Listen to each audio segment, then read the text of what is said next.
often talk on this show about security and its services, particularly in relation to our wonderful British monarchy. You know, when you think about the senior royals, they are supposed to have the very best protection afforded to anyone in their particular level of security conscious, as it were. But seemingly, not everybody has that level of security. You see, recently over here in the United Kingdom, the British Prime Minister, the Right Honourable Rishi Sunak, had his house invaded up in Richmond in North Yorkshire by Greenpeace activists. And when you think about that, it's all very well people smirking and laughing, but just imagine if this was your home. This was very much a military operation by these eco-loons.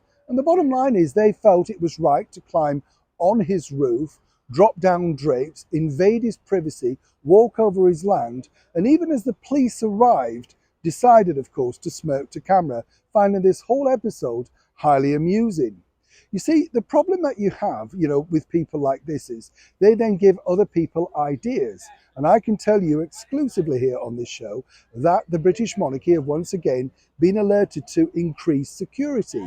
Now, if you think about it, only just over a year and a bit ago, they found in the grounds of Windsor Castle the lunatic with the sword, remember, about a guy who was told by a video game to go and kill the Queen. And let's not forget also, way back in the 1980s, when this particular gentleman, Mr. Fagan, scaled the walls of Buckingham Palace, not once, but twice, and found himself sat on the edge of Her Majesty the Queen's bed, all the while she was struggling to find the panic button. Fascinating story when you look back. But back to Rishi Sunak. You know, when people, as I say, are being very, shall we say, unkind about this situation, just think about exactly what these people are doing. And more importantly, where does it leave anybody if they feel frightened in their own home?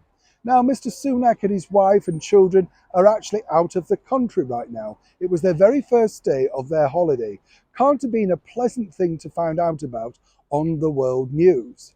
As I say, right now, there are going to be people charged, but they're apparently not bothered because Greenpeace is funded by potentially wealthy backers. But the bottom line is, as we all look around our world today and wonder just how safe we all are in our small homes and all that sort of thing, think again, is it really worth the price of what these people achieve? And more importantly, would Mr. Sunak be right to say he's had enough? How much more invasion of privacy should you take? And as I say with the British monarchy, it's quite frightening because, as we've seen so many times, and famously again with Princess Anne and that infamous kidnap on the Mall, nobody truly is safe, no matter what protection you have. But really, should there be stiffer sentences for those that invade our privacy? As ever, I'd love to know your thoughts on this particular developing story. Neil Sean in the very heart of London.